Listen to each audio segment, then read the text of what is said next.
Sundays.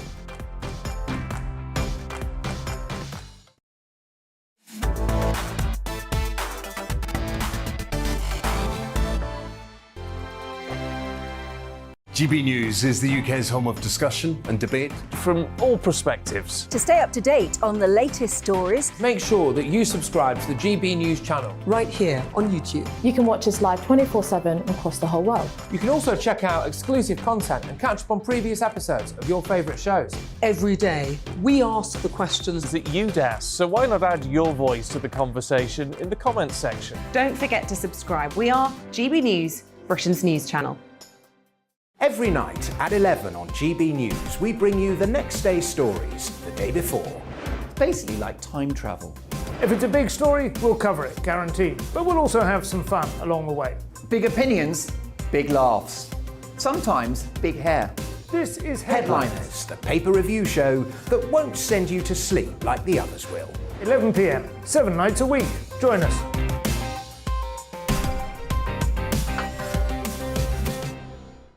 Hello there, I'm Eamon Holmes. And I'm Isabel Webster. And we hope you can join us for Breakfast with Eamon. And Isabel. You make me laugh out loud, belly laugh. Is that important first thing in the morning? Yeah, absolutely. And there's me trying to be deadly serious. News is a serious business. Yeah, I have to rein you in sometimes. Well, it doesn't stop us laughing at it. It doesn't stop us having an opinion on what's going on. Yeah. And it certainly will not stop us reflecting what you think. Weekdays from 6 to 9:30 on GB News.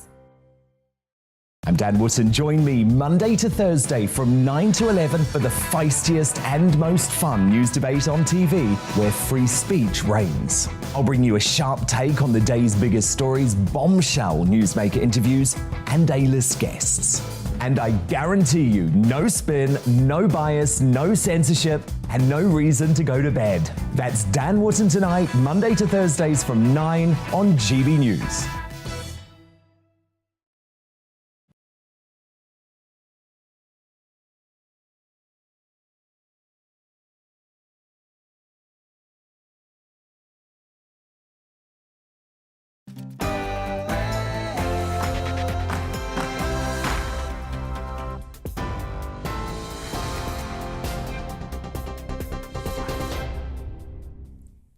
Good afternoon. It's just gone 3 o'clock. I'm Bethany Elsey in the GB newsroom. The mayor of Ukraine's capital, Vitaly Klitschko, and his brother Vladimir are warning the world is at risk if Russia targets Ukraine's nuclear plants. In an interview with GB News, the Klitschko brothers said they are grateful to Britain and the US support they've received, but it's just not enough. They've accused Russia of consistent lies and said they can't be trusted in peace talks. We've got 4 nuclear power plants. One of them was on fire. Over 1,000 rockets, up to 2,000 rockets were launched and landed on Ukrainian soil.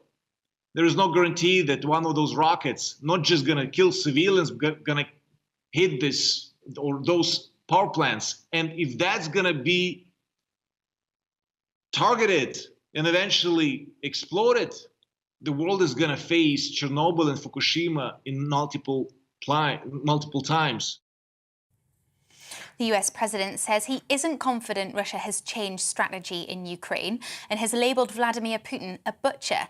It's after Russia claimed it's moving its focus to the eastern region of Donbass. Joe Biden is meeting refugees in Warsaw and the city's mayor to discuss the humanitarian response to the war. Speaking with President Duda in Poland, he said the US is opening its borders to another 100,000 people from Ukraine.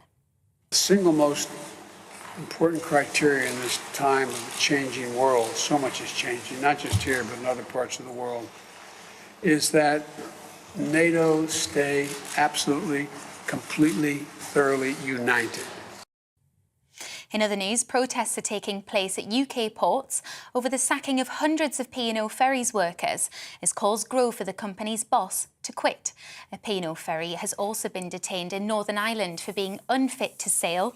The Maritime and Coast Guard Agency says the ship is being held in Larne due to failures over vessel documents and crew training. The operator replaced 800 seafarers with agency staff on cheaper salaries just days ago. Our East Midlands reporter spoke to Steve Doran, national organiser Nautilus International, at a protest in Liverpool, who he's still in shock at what's happened. We call on government to take immediate action. We want the 800 seafarers reinstated, or alternatively we want P&O's licence in the UK to be raised, and the government needs to consider becoming the operator of last resort if we can't find someone to run the business in the appropriate manner. Adults in hospital with COVID and flu at the same time are at much greater risk of severe disease and death. Scientists found that patients who had both coronavirus and influenza viruses were more than 4 times more likely to require ventilation support than if they'd just had COVID-19. And tributes have poured in for the drummer of the Foo Fighters band Taylor Hawkins, who's died at the age of 50. The world-famous rock band were on tour in South America when they announced his death. Lead singer of the band, Dave Grohl, has said they are devastated by the untimely loss. And Queen's guitarist Brian May has said he's heartbroken. And Queen's drummer, Roger Taylor, said he feels like he's lost his younger, favourite brother. TV, online and DAB+ radio. This is GB News. We'll have more news at the top of the hour.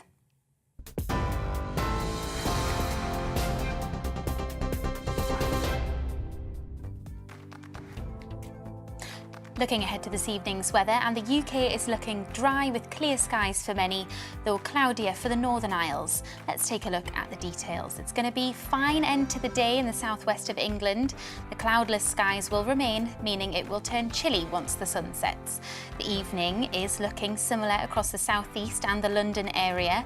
Tomorrow is going to be cloudier and cooler than of late, though. There may be a little cloud across parts of Wales this evening. For many, there will still be clear skies through the night.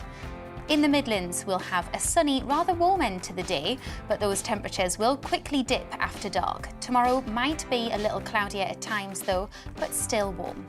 Many in the northeast will have clear skies to end the day, but notice the cloud lingering in the North Sea. This cloud will feed inland through the night, meaning tomorrow will be cloudier too. Across much of Scotland, there will be plenty of fine weather to end the day, but it's cloudier across the Northern Isles, though even here it's going to stay dry.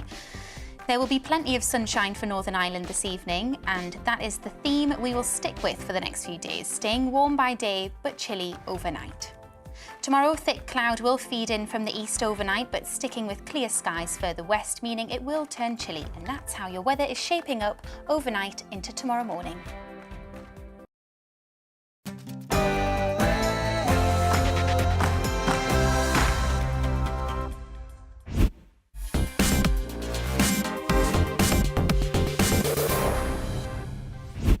The GB News Tavern is well and truly declared open, and I'm joined on Talking Pints by Sir Christopher Meyer.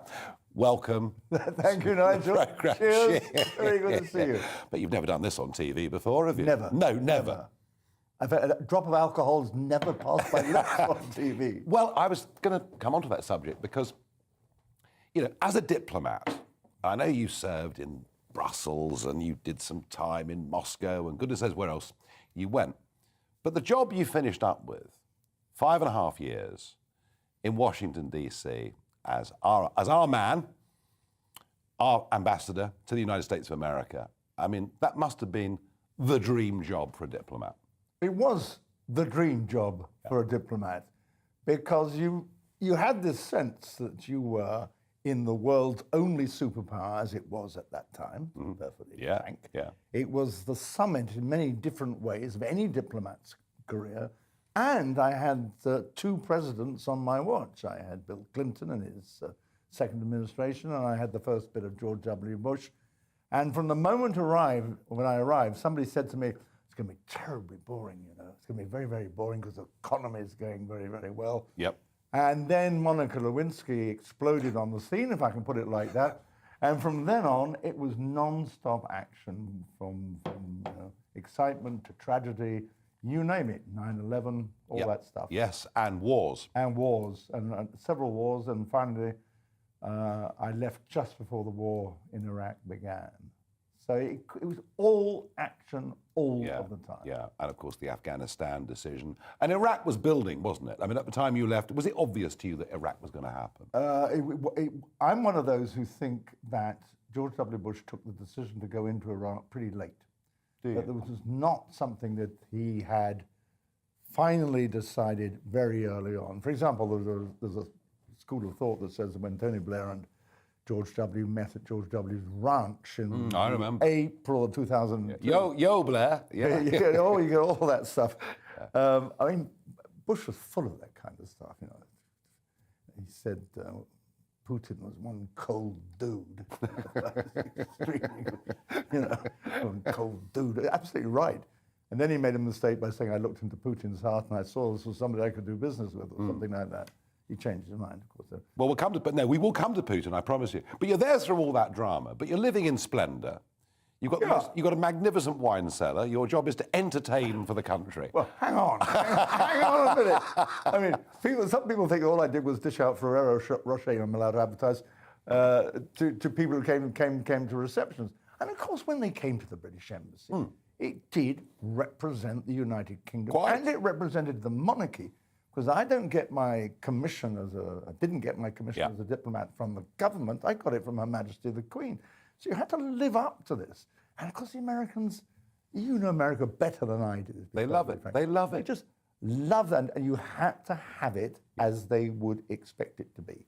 And so we tried to be modern and informal, but at the same time, not let them forget that this was an outpost of Her Majesty. Yeah, well, it's a job I wasn't going to get, even though... you were doing very well, I think. Well, even though the 45th president did send a tweet out late one night... That's a notorious moment. Suggesting that I should... I, of course, had it been offered, would have done it happily and gleefully, and I suspect I might have done better with the 45th president than in the end we did. But that's, by the by, that's history. Yeah. But it is interesting. I mean, did you feel Clinton and Bush had a strong affinity to the UK or not especially? I mean, how did they view us? I thought Clinton had a very cold eye to him. More so, actually, than Hillary. Hillary has the reputation of being a bit robotic. But in private, it was Clinton who frequently went into kind of a cold mood where he wouldn't say anything. What he did have, though, and what we had with Clinton, was a very good relationship between Tony Blair and Bill Clinton. Yes. Clinton, I think, had no particular sympathy for the United Kingdom, although he was a Rhodes Scholar and he had attended Oxford. So he could have created a loving relationship with us. I don't think he did, because I don't think he was that kind of man, to be quite honest with you. But he and Blair played this very well. I have to take my hat off to him, did create a political and personal relationship that was very, very strong and served us in the UK very well. Now, the 45th president, Donald Trump, who I mentioned, of course, without doubt the most pro-United Kingdom president there's been for a long, long time. I mean, huge admirer of the Queen and, of course, the Scottish ancestry from his mother and all the rest of it. If he was in the White House today, would Putin have invaded Ukraine? Well, the answer to that is, because I don't understand Trump as much as you do, if I can put it like that, it either would have been an incentive to invade or it would have been a deterrent to invade, and I don't know which of those two things is right. In a sense, the unpredictability is what may have scared Putin. It might have scared Putin. And one of the things I hold against Joe Biden, I think, has not been a good move for American diplomacy, is to make it so clear from the very outset there was no question of NATO boots on the ground. I think no NATO boots on the ground is probably right. But I think Biden could have left a kind of cloud of ambiguity hanging over this, so that it makes Putin's calculation, therefore, much harder to arrive at. And as the leader of the Western world and the strongest partner in the NATO alliance by a country mile, I've been astonished that we haven't seen Biden over here in Europe. He's coming tomorrow. Yeah, he's coming now, isn't he? But I mean, I would have thought 3 weeks ago there should have been a sort of get-together at NATO HQ. I mean, there isn't much leadership coming, is there?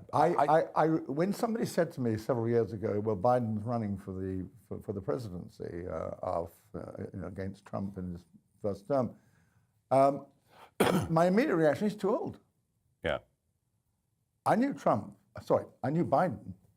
in Washington when he was at his peak of his powers. He was a very, very effective congressional Senate politician, brilliant. And he declined after that. You could see it happening while he was vice president to Obama. And we've seen it, I think, ever since even since the inauguration, that he. It's quite embarrassing watching it sometimes. I actually think he's too old for the job. And I think this has constrained the kinds of things that he can do.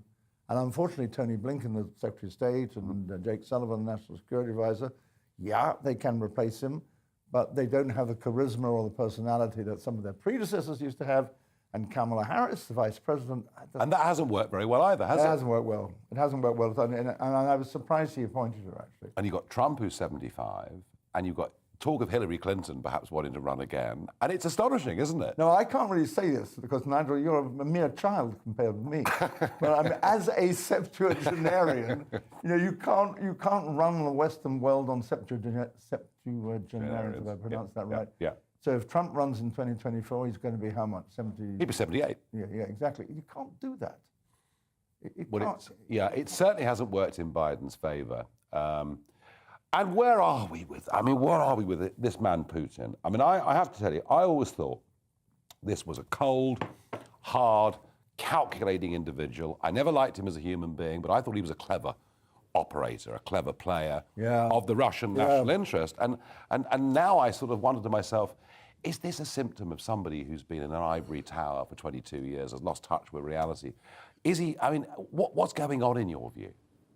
When I was posted to Moscow twice, I went there in the late 60s and I went there again in the mid-80s.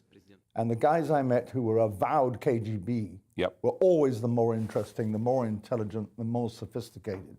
So the fact that he'd had a KGB background before he became president of Russia, initially I thought to myself, well, at least we cut to the chase here. We've got the guys who really know what's what. But I think what has overwhelmed that and overwhelmed his reputation as being a cunning, strategic, more tactical, chess-playing guy is the huge sense of humiliation and grievance he carries inside himself, as do the people immediately around him. This is for the loss of their empire, effectively. Yeah, I mean, how far do you go back? I knew Russians who were enraged that we didn't give them sufficient credit for Stalin's role in the Second World War, what the Russians call the Great Patriotic War. Yeah. Then you have the collapse of the Soviet Union, and your country disappears. And you are a lieutenant colonel in the KGB, sitting in Dresden, and you see Eastern Germany, the old East German Republic, handed back to the Federal Republic of Germany, and it is the greatest humiliation you have ever endured. And then, I think, in our moment of triumph when communism collapsed in 1991, we didn't handle it very well. And Henry Kissinger, whom I worship at the feet of Henry Kissinger, and George Kennan, who invented, veteran American diplomat who invented the idea of containment, said expanding NATO eastwards was a massive blunder. So how does this end? Because we have to actually give Putin a way out, don't we? Well, I'm not sure we need to give Putin a way out. I would give Russia a way out. Okay. And that is the key question, Nigel. Yeah. How does this end? And I haven't, to be honest with you, I haven't a clue, but the steps it needs to go through is some kind of ceasefire / truce / arrangement between Zelensky, Ukrainian president, and Putin. And then maybe the rest of us, Americans, NATO, can build on that to come up with some pan-European solution, which would be based on arms control. So you wouldn't have to talk about neutrality or Finlandization, which the Ukrainians hate. And the thing that is most dangerous right now, is that people say to me, is this a new Cold War? And I say to them, I wish it was. Because the Cold War, as we remember it, was full of rules, regulations, ways of doing business, arms control treaty. It's a regulated crisis. I know we don't know where we are. And now we have no clue. I agree. I agree. Now, as a Foreign Office man, are you still in mourning over Brexit? No! Well, no, let me may I put this on the record? I voted Remain. Yeah. But I never believed in ever closer union. I took a pragmatic decision. To leave is going to be so difficult, so complicated, going to involve such, about to use another rude word, difficult negotiation. Better to stay inside and try to reform it from within in the way that Margaret Thatcher succeeded in doing. John Major did quite well over the Maastricht negotiations. David Cameron made a complete pig's ear of the whole thing. And that was the way to go. But once the decision had been taken, we had a moral and political obligation to respect it and implement it. And we went through 3.5 years of absolute agony, didn't we? Yeah, well, then I became, but the thing that then interested me most of all was the negotiation. How were we going to negotiate our withdrawal? And talking in pig's ears, that was another one. Yes, I mean, it was awful. But of course, all of this, or much of this, we form our opinions, ordinary folk going about their lives, bringing up their families, doing their jobs. They form their opinions through the press. They form it through what they read in the newspapers, what they see on the telly. And now, of course, the whole dimension of social media. And I'm just interested to get your take. There you were, boss of the Press Complaints Commission, during a period in which, let's be frank, a lot of British newspapers behaved abominably. No, they did behave badly. And we got Leveson. I wonder, perhaps we've now got the right relationship between public figures and the press. What do you think? Well, I thought the Press Complaints Commission, I chaired it for 6 years, and it had loads of things wrong with it. There's loads of stuff that I wanted to do to make it more effective and to make regulation tighter. But the one thing I did not believe in, and this is the direction in which Leveson was moving, was in state regulation of the media. And of course, already, what year am I talking about now? I mean, we're already in the 90s, 1990s. Have I got that right? No, we were in the, Later. We were in the 2000s. Yeah, 2000. This beer's just getting... But what I would say to you was that already the media was changing rapidly. The internet was we didn't know, we didn't understand social media fully at that time. Yeah. And the notion that a state or a government can control any of that stuff is now for the birds. So Leveson has become almost automatically obsolete.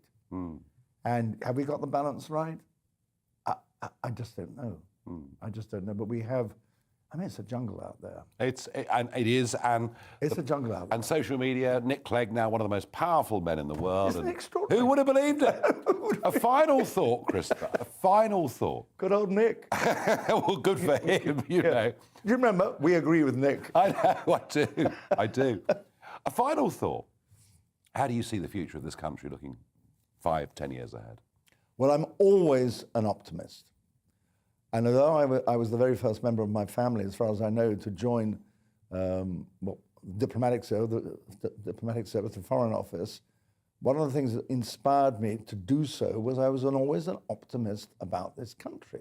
I took a hit in my optimism, I have to say, in the early 70s when I returned from Spain right into the 3-day week. And I thought, Jesus, what is this? Yeah. And at that moment, I thought it's the European community, as it was then called, that will save us. Yes, and many did. And that was my motivation for supporting our entry into the European community. But I worry about, I don't worry so much about Britain, because I think we have a spirit and a will here which takes us through most things. I worry about the world. And if we go back to Putin and Ukraine and all that, there is a way it could end, which is in a nuclear conflict. It's all enough to drive you to drink, really, isn't it? Yeah, I've always tried to resist it, but tonight I gave up. So, Christopher Meyer, thank you for joining me on Talking Pints. Thank you. Thank you.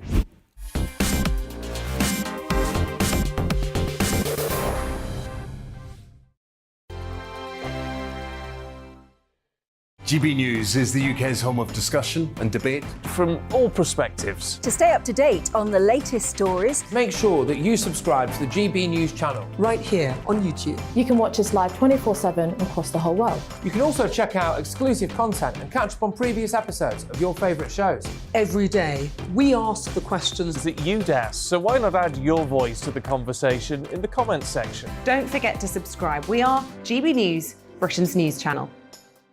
Every night at 11 on GB News, we bring you the next day stories the day before. Basically like time travel. If it's a big story, we'll cover it, guaranteed. But we'll also have some fun along the way. Big opinions, big laughs. Sometimes big hair.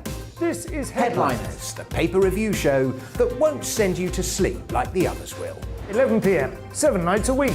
Join us.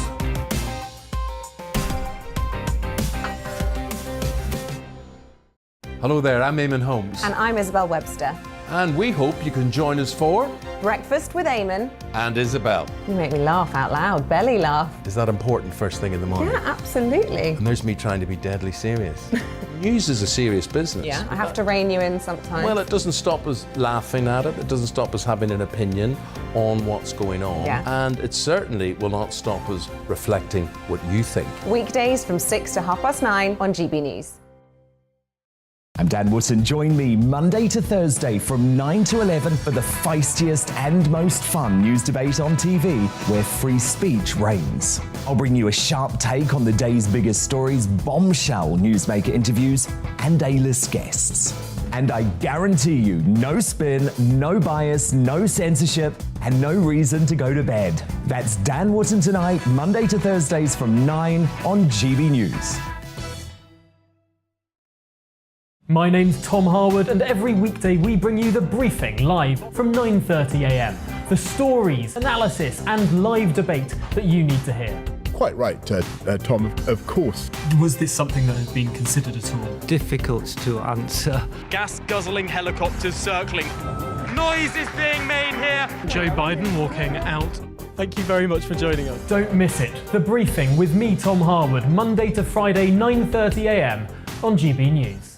Join me, Gloria De Piero, Monday to Thursday at noon for The Briefing. We go to the parts of Parliament that you won't see elsewhere. Plus, there's exclusive interviews with MPs from all parties. But quite often, they paper over the real truth. Why does a working class lad like you join the Tories? That's a good question. Don't miss it, Monday to Thursdays at noon on GB News.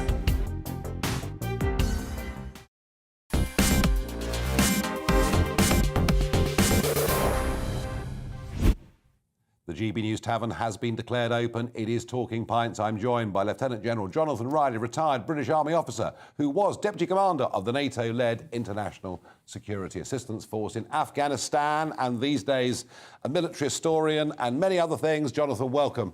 Thank you very much, Nigel. Lovely to be here. Very good to have you here. Now, just looking at your army career. So we've got 6 tours of Northern Ireland, 5 tours of the Balkans in all those different different problems that we had there in the 90s, 2 operations in Iraq, 1 in Afghanistan, 1 in Sierra Leone. They're the sort of wartime active ones, plus, you know, a list as long as your arm of peacetime ones, and you've got the DSO and various other. How many medals have you got? About 18. I mean, it's rude. Do you have to have a sort of special sort of extra suit to wear? No, it's just a lot of bad luck, Nigel. It's wrong place, wrong time, usually wrong order of dress.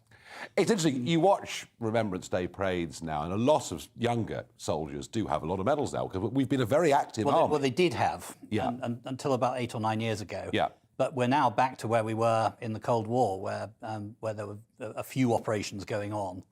And anyone below major or colour sergeant has probably only got 1 or 2. Okay. So how many years in the army? 40 altogether. And the worst bits? Oh, the worst bits. A few times in Northern Ireland, people have forgotten just how awful Northern Ireland was. You know, over 700 soldiers we lost, far more than all the other campaigns put together. Siege of Gorazda in the Balkans, probably the worst. And boy, do I feel for people like those in Mariupol, because I know what a siege is like. You know, it's scary some of the time, it's boring a lot of the time, but there is this constant feeling of isolation, of uncertainty, of threat, and it generates an atmosphere that you can touch. Yeah. And it's very, very wearing. Yeah, I'm going to come back to Mariupol, and because so many news stories around Mariupol, and I've been trying over the last few days to work out what the truth of it is, and we will come back to that. Okay.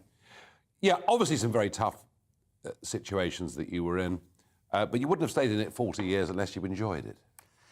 I joined to do that stuff. I didn't join to do tribal dancing on some parade ground in London. I joined to get out there and do it. And when you do it, if you're half decent at it, then you self-select for the next appointment, and that becomes your way of life. You know, I never served in the Ministry of Defence or in the Permanent Joint Headquarters or in Land Forces Command. I always served in field formations, except when I was in defence education. You joined an army that, Northern Ireland apart, had been relatively quiet in terms of overseas engagements, then got very, very busy, and we've become a little bit quieter again. But you were also part of an army that, in terms of manpower and in terms of many resources, you saw being cut and cut and cut again. And I've spoken to people from all three services who say it's been quite tough and quite demoralising at times, realising that somehow you're not really valued by government in the way that you used to be. Well, it's not just being. Is that unfair? No, I don't think it's unfair at all. It's not just being cut. We were being cut even before the Tory government and the coalition came in. Blair just said, "Well, thanks very much for doing what you did. Do it again, but do it with less." And we did, because we knew what we were doing. But we've gone from being a big army that knew how to do big army stuff, move large quantities of materiel, people, obstacle crossings, logistics, and we've shrunk to the point where practicing and doing that sort of thing in reality has gone away. And it's not. You don't want to be launching an operation unless you've prepared for it. And I think you're seeing some of this with the Russians at the tactical level. They're not very good, it seems, at stitching the combined arms battle together. And that's probably because, like us, they haven't practiced it. And we sort of cut the army, and yet the Territorial Army, or now Army Reserve as it's now known, that was asked to do more and more and more. But it's tiny, Nigel. I mean, when I first joined, the Territorial Army was getting on for 80,000 people, nearly as big as the regular army is now, and it had been grown, having been cut back to about 20,000, but it had taken 10 years to get it there. But it was a very capable force for certain specific things, and it did a lot of the rear security during the Cold War. And in the wake of that, I had a couple of Territorial Army units under command in Iraq, where they were very good for limited tasks. But now there's just over 20,000 of them. Yeah. And the footprint's gone. You can only have a big Territorial Army if you have a wide footprint. You have lots of TA centres. People won't travel 30 miles after work for a couple of... And this goes, I mean, we're not just talking Army here. We're talking about the Navy, we're talking about the Air Force, we're talking about all of our services. Now, what we have seen, and I've looked on, as Westminster has just thought defence doesn't matter. I've looked on at this. Now, Germany have performed the most spectacular U-turn. And I suppose, like all things in politics, they say it, will they actually do it? I sense they actually will do it. I sense the Germans are about to reverse that policy, are about to have quite a big build-up. They've bought into the mantra that, peace comes through strength and not through weak. And I certainly believe in that. I'm sure you do too. And yet we're getting rumours that in this statement straight budget on Wednesday, that Sunak is not going to contemplate increased defence spending. How do you feel about that? Well, I think it's madness. Putin has shown his hand. It would be very unwise to think that Ukraine will be the end of his ambitions. Nuclear weapons won't deter him because they're not usable unless there's a direct threat to our own territory. So how else do you deter him but by conventional strength? And deterrence in the Cold War worked because we had credible and capable nuclear deterrence, and we had credible and capable conventional forces. And we've got to get on with it. We've got to get on with it fast and do so under the umbrella of NATO. So we need to rebuild. Is this the argument that we need to increase? I mean, because they say we're spending 2% just over. Yes, but are we? That figure includes things that back in the Cold War weren't there. It includes the nuclear deterrent, it includes service pensions, and it's meaningless unless it's tied to capabilities, because you could spend 2% of your GDP on defence and the whole lot could go on grass cutting and painting furniture and stuff. Yeah. Unless you say, right, we're going to spend 2%, and we're going to zone in on air defence, on maritime security, and we do need to look at maritime air as probably, and I say that as an army officer, it's probably the most important thing. We are going to invest back into heavy armour and things like that, and pin that money to actual capabilities.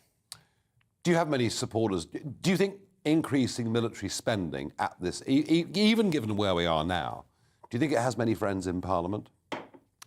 I think it's probably got more than it did 3 weeks ago, don't you? No, I do. I do. But it's been so low down. Yeah, but the list of priorities of political parties. Armed forces are an essential attribute of statehood, as Professor Michael Howard rightly and famously said. They're one of the ways in which other nations define you, and they determine how they deal with you. And if you're militarily capable, people will respect you, and they will deal with you properly.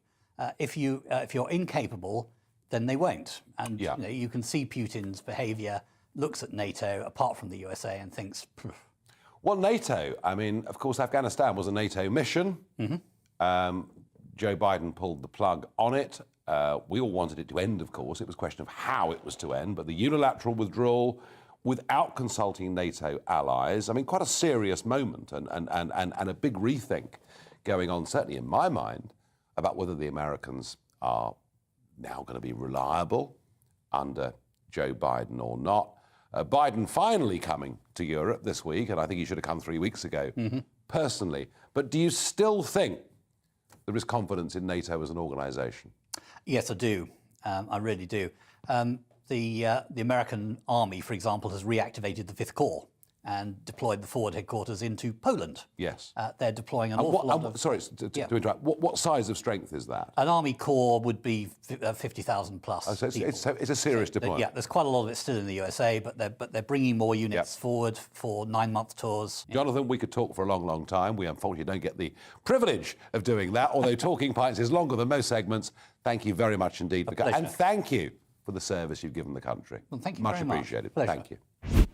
It's time for Talking Pints, live here in Westminster, and I'm joined by the Member of Parliament for Thirsk and Moulton for the Conservative Party, Kevin Hollinrake. Kevin, welcome to Talking Pints. Very good to see you. Nice to see you, Nigel. Now, I'm pleased to say, unlike many, not just in your party, but many that I've criticised over my years involved with politics, you actually had a business life before you even got involved in politics at all. Yeah, I did. 30 years actually in business, and very small business building up to a larger business, became a national business. So I love that life, and I still miss it, to be honest. It's, I think most members of Parliament bring something to Parliament from their past lives, and it's something I'm able to talk on probably more confidently due to that business experience, and really I spend most of my time in Parliament trying to represent the interests of SMEs, which I think are truly the lifeblood of the economy. Yeah, no, I do too. And I felt that in the European Parliament. You know, I'd run my own company for 9 years. I'd worked for bigger firms before that. I felt it gave me an advantage. What do the Oxbridge set bring to politics that comes straight in from their university degrees into research offices, MPs in their late 20s? What do they bring? Well, it'll bring something, but I'm asking you, what is it? Well, there are some very bright people, of course. Right. I think when it's members of Parliament, and there aren't that many people who've come straight in from doing absolutely nothing, but I think more in the officials you see that, people who haven't had some real world experience. And so I think it's good, I say to any young person thinking of entering politics, go and do something else first. Get experience. It could be medicine, it could be the military, it could be business, whatever else. But get some real world experience, because the world looks very different when you have. So they can bring stuff, and the knowledge of the system and how to make the system work. You're being so diplomatic. You really, I know you don't mean it, but so for you, it was a state agency, wasn't it? It was. Yes. So is it the sort of two least popular professions in the world, yes. the politicians and estate agents? Yes. I think I'm the only person who's entered politics and improved my social standing. So yeah, I mean, it was an interesting. It gave me a thick skin, which you need in politics as well, of course. What made you go into politics? I always wanted to, you know, as a young teenager. Dad was a businessman, farmer, milkman, and Mum was a social worker, rehabilitated offenders, found jobs and places to live. And we used to talk about my sister, a bit older than me, was studying politics at Manchester Uni when I was about 12 or 13, so she'd always have some really radical ideas about how the world should be run. Lots of Marxist ideas and stuff like that, which she doesn't subscribe to anymore. So I found it very interesting, and we used to debate this stuff properly around the dining room table. Like you did, like some families do. So yeah, politics very much in the blood. Yeah. Now, since 2019, you know, as a Yorkshireman representing a seat quite a long way up, there weren't many Conservatives from the north of England there. It must have been relatively lonely. And since 2019, there's quite a lot of you, isn't there? Yes, I mean, it's great to see. Seats like Darlington, Peter Gibson, or Dehenna Davidson, Bishop Auckland, Paul Howells, Sedgefield. Winning seats like that was a really historic moment, and it wasn't just the fact we won them. It was the welcome we were receiving on those doorsteps in those areas. You could see the world had changed, the demographics had changed. Clearly, it was Boris, it was Brexit, it was Jeremy Corbyn had a big impact. But there's something more fundamental than that. So I think we can't take those seats for granted. But we want to be looking to keep the red wall blue for many decades. Well, I know that's what you want to do. Yeah, that's right. I think we can, though. That's what you want to do, but I'm just wondering.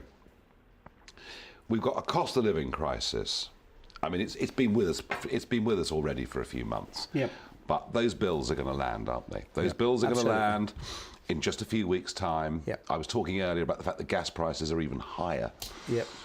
Again, today. Yep. Now, I know you're one that does believe, as I believe very strongly, that we should be self-sufficient in energy. We do, yes, and many things. Food production, all kinds of things.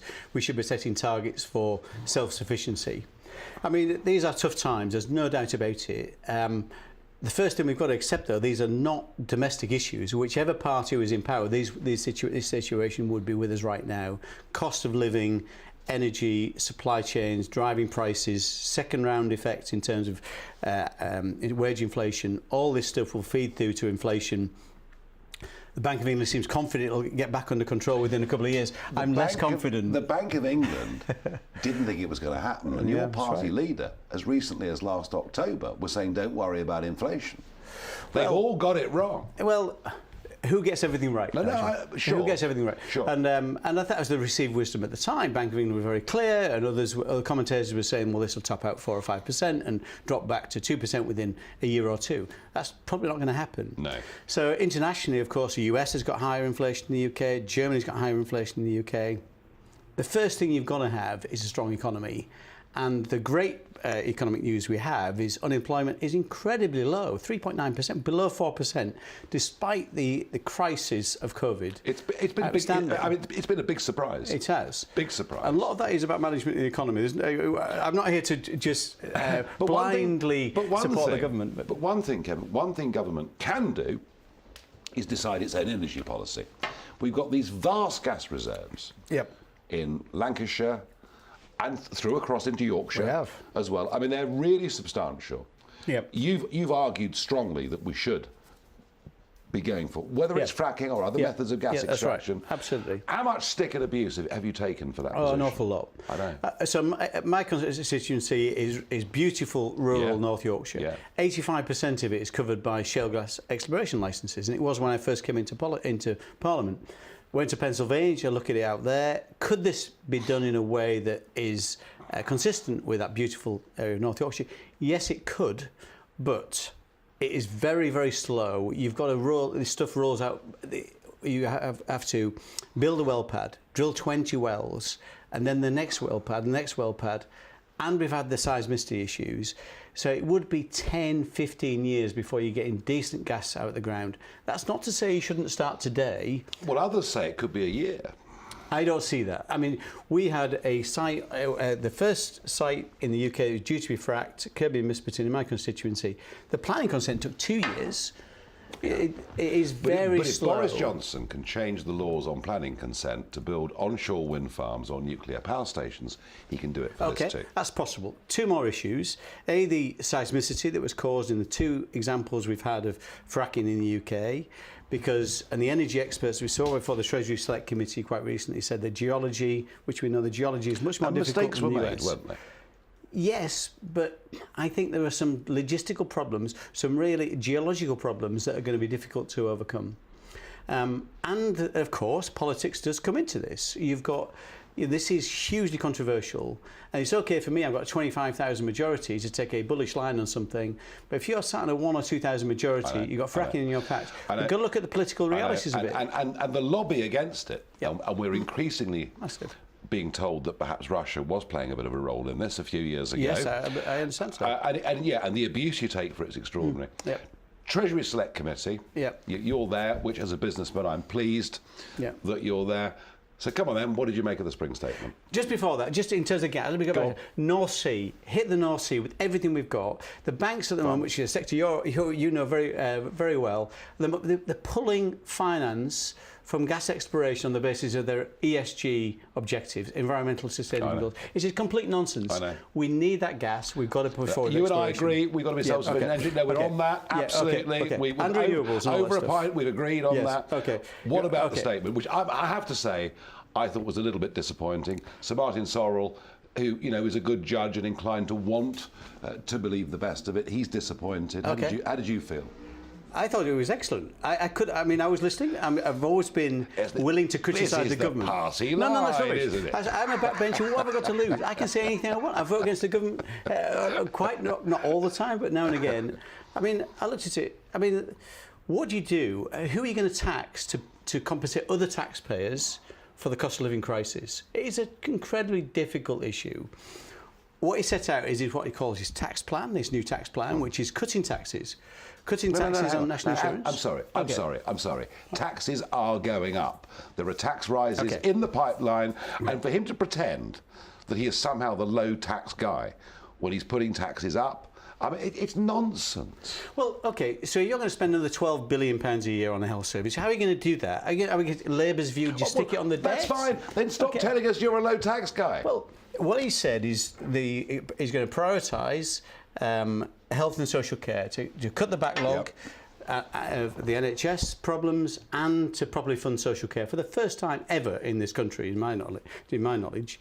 Well, how are you going to do it? And what he said, if we're going to do that, we're going to pay for it. That's one thing. So he has set aside ring fence, if you like, that tax for that purpose. We've never had hypothecation of taxes, have we? This is what we're doing now. It's all a nonsense. It's all a nonsense. Well, Kevin, absolute pleasure having you on Talking Pints. For being a very good sport. Thanks very much. Cheers.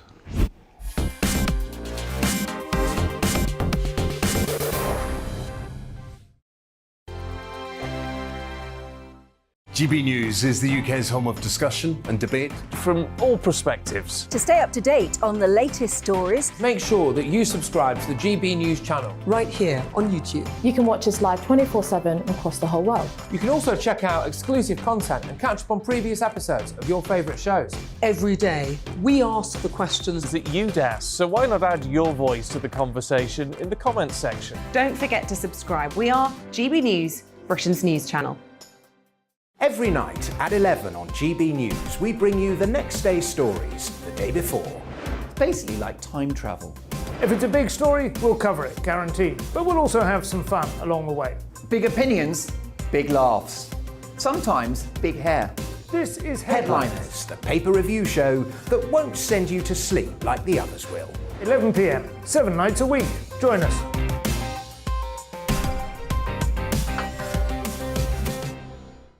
Hello there, I'm Eamon Holmes. And I'm Isabel Webster. And we hope you can join us for Breakfast with Eamon and Isabel. You make me laugh out loud, belly laugh. Is that important first thing in the morning? Yeah, absolutely. And there's me trying to be deadly serious.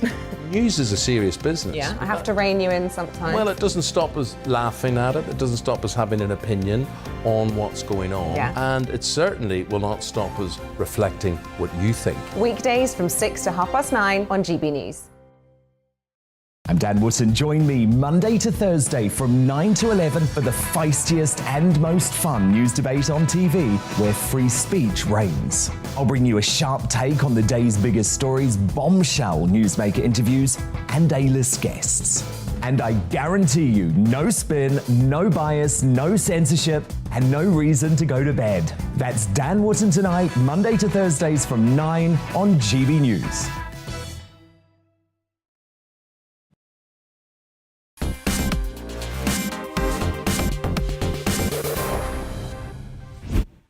Well, the GB News Tavern is open, and our guest tonight, John Elliott, boss of washing machine manufacturer eBac, has already, because he's a very plain-spoken guy, criticised the lack of head on the beer. But nonetheless, John, welcome to Talking Pints. Thank you. And it's very good to see you. Now, I've already told the folk that you're the only UK manufacturer of washing machines, and we'll get back to that. But what interests me, John, is, you left school at 15 with... 2 wasted years. It should have been 30. So you leave school with no qualifications. That's right. How do you go from that to running a big factory, being inventing new things, being an entrepreneur? Being lucky. Being lucky. Lucky is important. And I seem to have the knack of understanding how things work. And I did take an apprenticeship. Yep. And I did go to, did further education for 5 years, 1 day and 1 night a week. Yep. The beauty of that was I was learning things I was doing at work. Whereas at university, you learn things that you might never do at work. So I think the benefit of training people, we need education. We need education, is what I'm saying. We need it, but it's got to be appropriate. And the beauty of doing an apprenticeship with, I studied engineering, electrical engineering, yep, which I did at work as well. Do we encourage enough youngsters these days to go into things like engineering? No, I don't know. But there's even people that don't need apprenticeships. A lot of people who do the useful work in the country learn on the job. Even electricians. You don't learn that at school or university, you learn it on the job, right, working with another electrician. And education off the job, appropriate education. So most jobs that do useful things that we need to make our lives acceptable, producing food, making clothes, making washing machines, are done by people who will learn the skills on the job. And it's about attitude more than actually skills. So your education came post-official school, but you say working, doing night school, doing things like that. And did you kind of find the thing in life that you were good at? I always doubted myself, actually. I did think at one time not having a proper education was a weakness. And then I realised it probably was a strength. Because how can not having an education be a strength? No, learning's important. But our formal education is a one-size-fits-all. Yeah. We should look at development of kids, not educating them. Education is part of it. But the main thing is to educate kids from birth to adulthood. And it's all different. Different people with different parents need different development than people with good parents or different parents.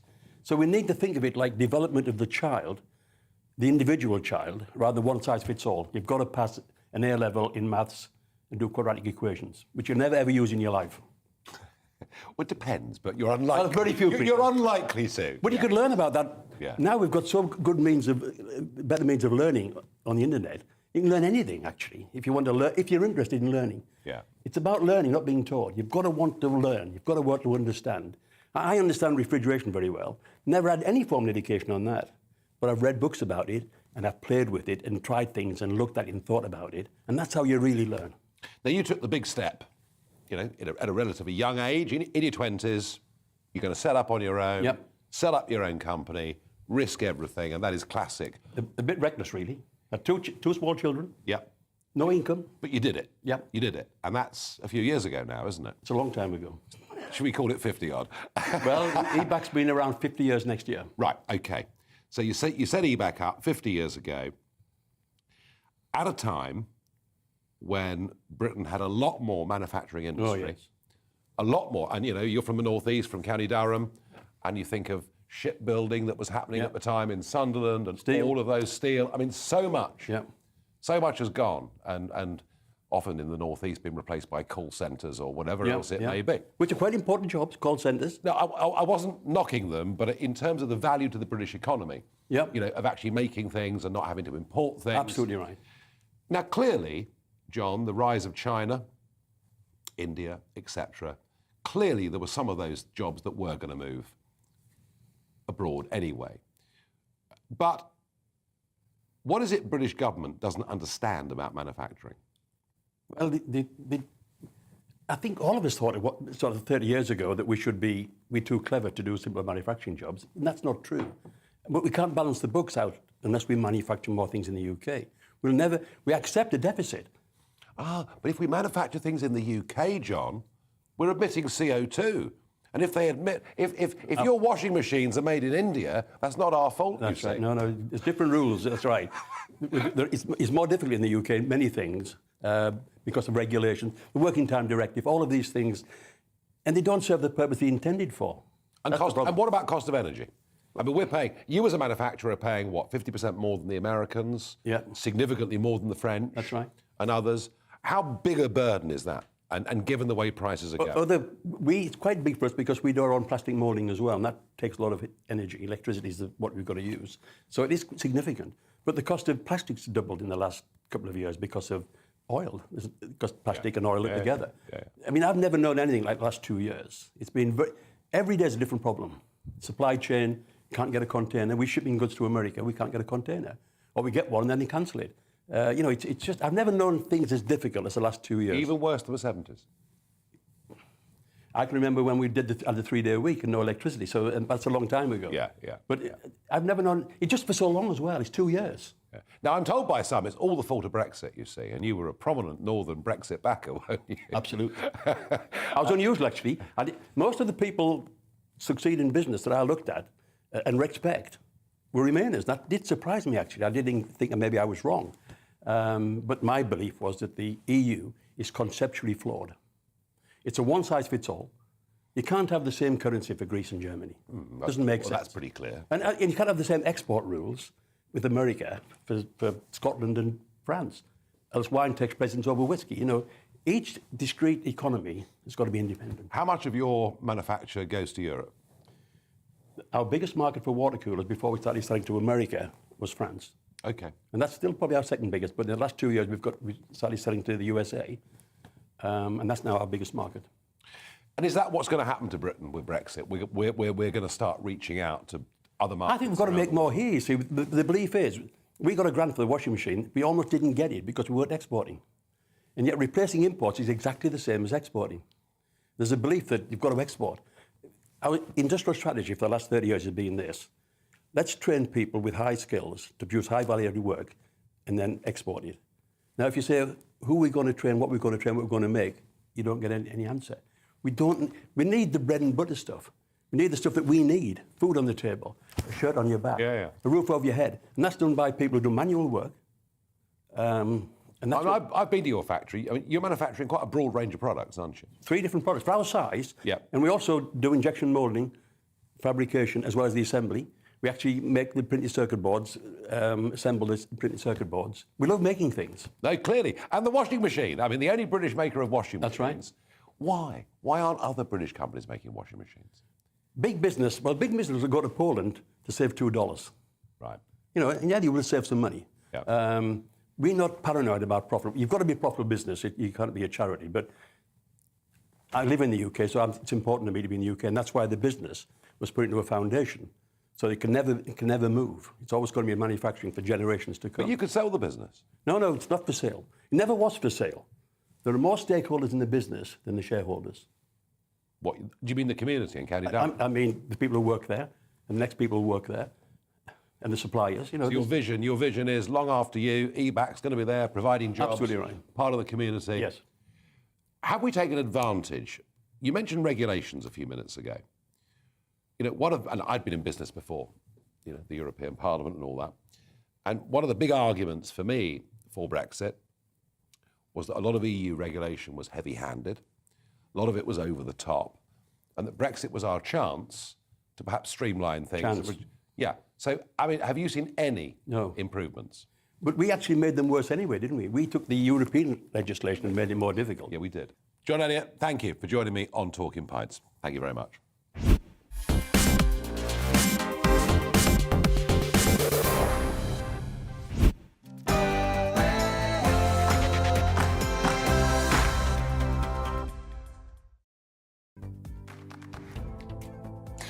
Looking ahead to this evening's weather, and the UK is looking dry with clear skies for many, though cloudier for the Northern Isles. Let's take a look at the details. It's going to be fine end to the day in the southwest of England. The cloudless skies will remain, meaning it will turn chilly once the sun sets. The evening is looking similar across the southeast and the London area. Tomorrow is going to be cloudier and cooler than of late, though. There may be a little cloud across parts of Wales this evening. For many, there will